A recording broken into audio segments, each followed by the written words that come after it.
Kita masuk yang pertama, materi Renaissance. Nah, Renaissance ini nanti berawal di Eropa, tepatnya berkembang awal sekali itu di Venesia, di Italia. Nah, Renaissance ini berasal dari dua kata, yaitu re dan naitre. Ini berasal dari bahasa Prancis ya. Re dan naitre. Re itu kembali, naitre itu kelahiran. Nah, Renaissance ini adalah tentang kelahiran kembali dari budaya-budaya yang pernah menjadi ciri khas dari Eropa, yaitu budaya Yunani dan budaya Romawi kuno. Nah, jadi pertanyaan juga, kok bisa bahwa Renaissance itu berkembang atau menghidupkan kembali kebudayaan Yunani dan Romawi kuno? Nah, Renaissance ini berkembang sampai abad ke-17. Dari abad ke-14, 15 sampai 16 dia berkembang. Nah, yang akan kita ketahui kenapa Renaissance ini ingin atau kenapa Renaissance ini memunculkan kembali kebudayaan Yunani dan Romawi kuno. Saat itu Eropa mengalami masa-masa krisis, baik itu bidang ekonomi, baik itu bidang sosial. Eropa saat itu kalau kita lihat Pak Charles buat latar belakang munculnya Renaissance itu nanti karena di Eropa terjadi yang namanya abad ke-8. Masa-masa kegelapan, The Dark Ages. Nah, kenapa disebut masa kegelapan? Masa kegelapan itu yang pertama, dia muncul disebut masa kegelapan itu karena adanya pembatasan dalam berpikir dan berkarya. Nah, coba kita bahas dulu sebentar tentang ini. Masih ingat teori heliosentris? Ingat? Heliosentris bahwa matahari, helios, matahari ya, heliosentris, pusat. Jadi matahari sebagai pusat tata surya itu dikemukakan oleh Nikolaus Kopernikus. Tahu apa yang terjadi dengan Nikolaus Kopernikus? Nikolaus Kopernikus harus dihukum, dibakar hidup-hidup. Kenapa? Karena pendapatnya nggak sesuai dengan ajaran gereja pada masa itu. Gereja pada saat itu mempunyai atau mendukung teori geosentris. Geo itu bumi, sentris pusat. Jadi geosentris itu adalah bahwa bumi adalah pusat tata surya. Artinya kalau geosentris, semua benda-benda langit itu akan mengelilingi bumi. Dan bentuk bumi adalah datar. Itu geosentris. Nah, datang Nikolaus Kopernikus, bentuk bumi adalah bulat. Dan bumi nanti mengitari matahari. Nah, karena ada perubahan-perubahan seperti itu, maka Nikolaus Kopernikus akan harus mendapatkan hukuman. Ternyata pendapat Nikolaus Kopernikus ini didukung oleh Galileo Galilei setelah beberapa puluh tahun berikutnya. Dan Galileo dihukum juga nggak boleh keluar dari rumahnya. Kenapa? Karena dia tetap mendukung heliosentris. Itulah pembatasan berpikir dan berkarya pada masa abad ke-8 ini. Nyambung? Ada pertanyaan? Nah, yang kedua, kenapa disebut zaman The Dark Ages ini adalah adanya kekuasaan paus yang sangat-sangat besar, di mana kekuasaan paus ini nanti dia selain kepala gereja, selain agama, dia juga sebagai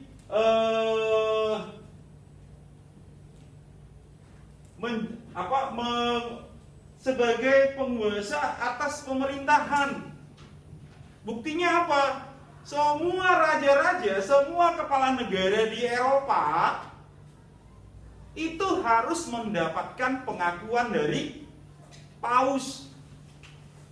Paus itu adalah jabatan, adalah pemimpin tertinggi agama Katolik kalau sekarang.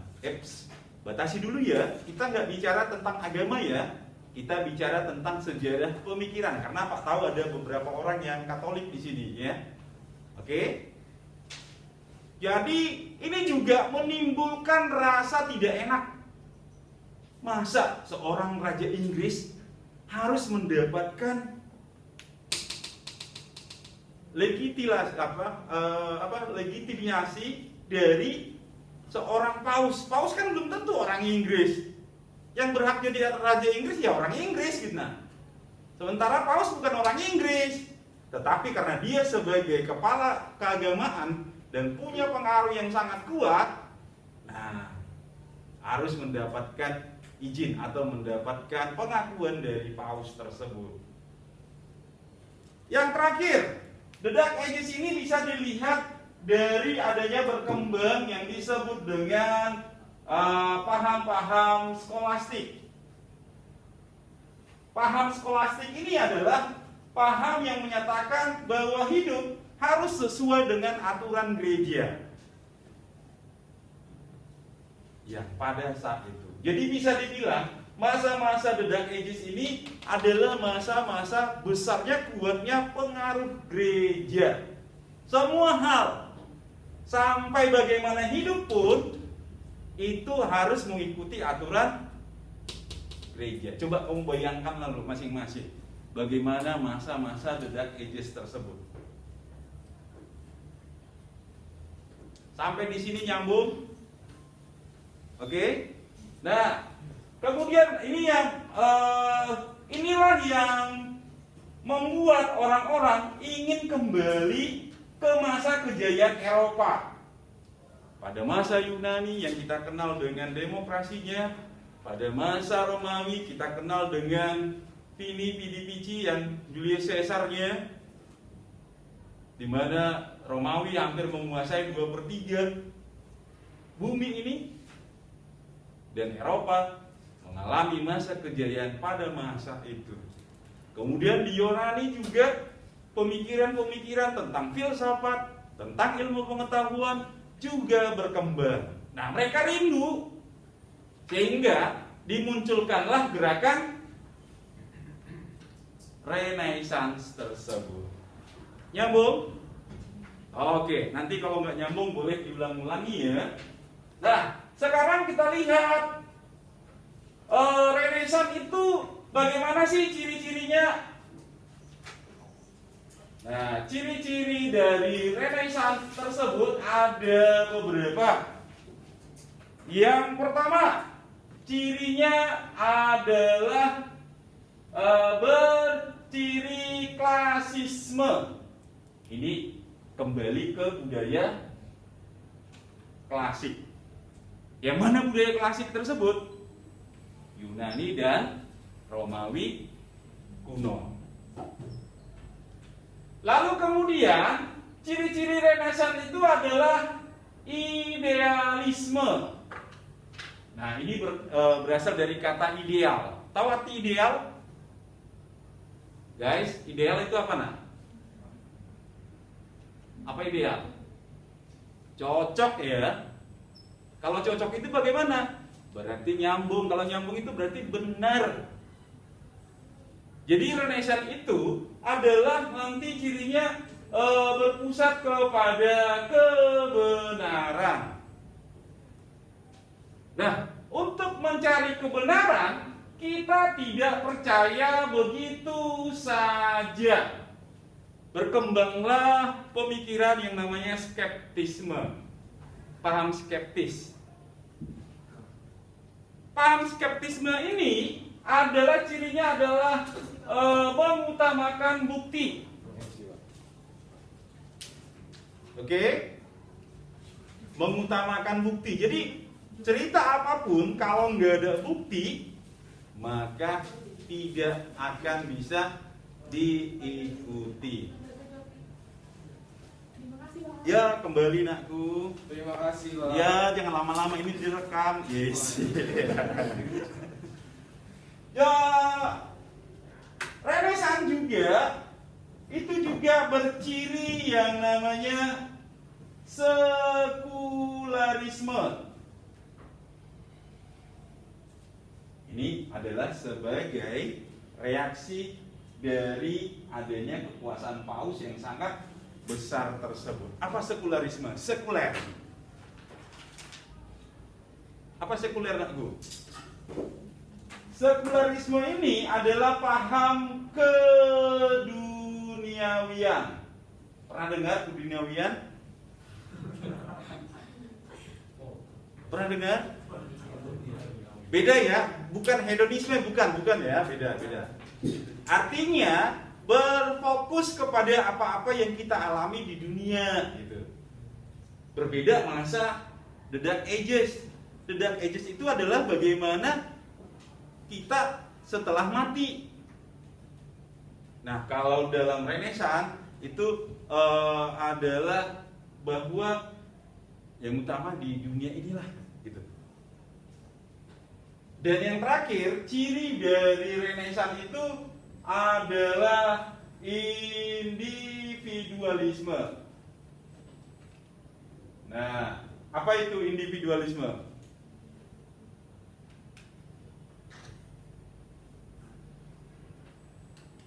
Individualisme itu berkaitan dengan hak-hak pribadi.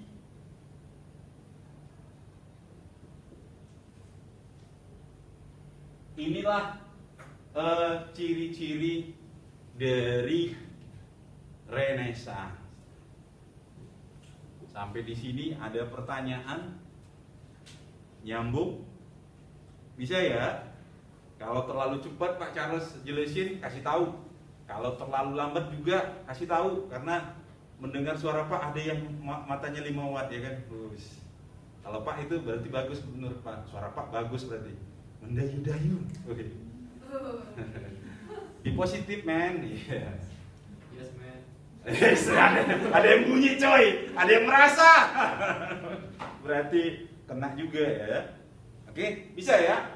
Oke, yang paling penting kita bahas dari sejarah pemikiran Eropa dari Renaissance ini. Nah, kita lihat apa sih dampak dari Renaissance.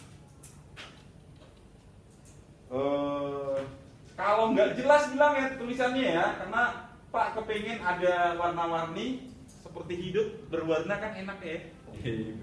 Meskipun tulisannya hancur, minimal ada warnanya gitu ya. Oke. Nah, Renaissance ini berdampak besar kepada dunia sampai saat ini. Yang pertama, ya, dalam agama Kristen itu muncul. Dalam agama Kristen belum agama Kristen ya.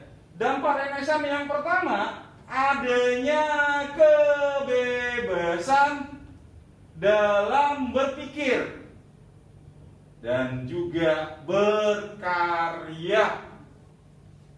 Di sini nanti akan banyak hasil-hasil yang bisa dilihat menunjukkan bahwa kalau diberi kebebasan maka akan ada nanti hasil-hasil yang luar biasa. Sehingga nanti berkembang di sini seni dan sastra. Nanti Pak bahas tersendiri aja Pak bahas ya. Oke. Lalu yang kedua, dampak Renaissance itu nanti muncul kritikan terhadap paus dan juga terhadap gereja. Kenapa? Karena gereja dan paus dianggap semua intervensi sampai ke kehidupan dalam hal-hal yang kecil. Yang penting lagi, dampak Renaissance ini adalah yaitu berkembang sebuah paham tentang yang namanya paham kemanusiaan, yaitu humanisme. Human berpusat pada manusia. Jadi humanisme itu mengatakan bahwa jiwa manusia itu lebih berharga daripada harta benda. Itulah setelah Renaissance. Jadi kemanusiaan tidak bisa diukur dengan harga. Humanisme inilah yang membuat kita bermartabat, punya nilai yang sangat tinggi. Nyambung? Oke, humanisme, paham kemanusiaan ya. Nah, sekarang kita lihat dulu hasil karya dari Renaissance. Ini sering dibuat dalam drama-drama. Yang penggemar drama siapa? Misalnya contoh Hamlet. Tahu ya? Ada cerita tentang Julius Caesar. Ini nanti ditulis oleh William siapa? Shakespeare. Pas tulisannya. Pak Charles agak-agak gimana ya? Lalu bidang lukisan cuy, lukisan wanita yang indah itu siapa? Iya, Mona Lisa. Oleh siapa?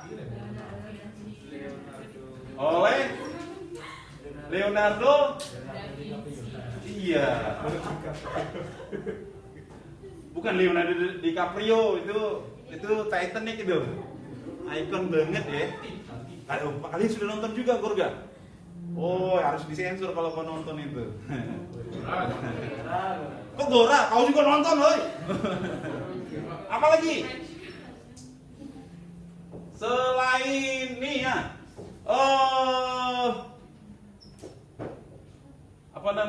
seni berupa gotik, yang pakaian hitam-hitam gitu ya. Gotik itu nggak hanya pakaian, bukan hanya fashion aja, tapi ada bangunan, ya. Misalnya pembangunan gereja Santo Peter yang ada di Roma itu lurus-lurus ya. Tuh, seni gotik ini juga berkembang. Lalu ada juga seni patung.